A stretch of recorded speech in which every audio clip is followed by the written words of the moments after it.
দেশে অনির্দিষ্টকালের জন্য কারফিউ চলমান থাকলেও বরিশালে কিন্তু সকাল 6টা থেকে রাত 10টা পর্যন্ত কারফিউ শিথিল করা হয়েছে।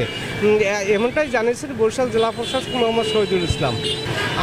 আমি আপনাকে একটি বিষয় জানিয়ে রাখি যে বরিশালে সকাল 6টা থেকে রাত 10টা পর্যন্ত কারফিউ শিথিল করার কিন্তু সব ধরনের দোকানপাট খুলেছে এবং চাকরিজীবী সহ সব ধরনের লোকজন কিন্তু নির্বিঘ্নে চলাচল করছে। আমি এই মুহূর্তে রয়েছি ঢাকা বরিশাল মহাসড়কে। আমি দেখেছি সকাল থেকে কিন্তু গণপরিবহন সহ অন্যান্য যে সকল পরিবহন রয়েছে তা কিন্তু নির্বিঘ্নে চলাচল করছে। এতে করে সাধারণ মানুষের মাঝে কিন্তু স্বস্তি ফিরে আসছে।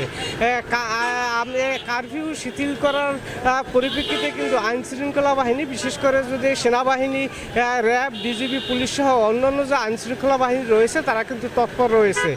কারফিউ শিথিল অবস্থায় কোনো ধরনের অপ্রীতিকর ঘটনা বা অরাজকতা ঘটনা এড়াতে তারা কিন্তু টহল দিচ্ছেন।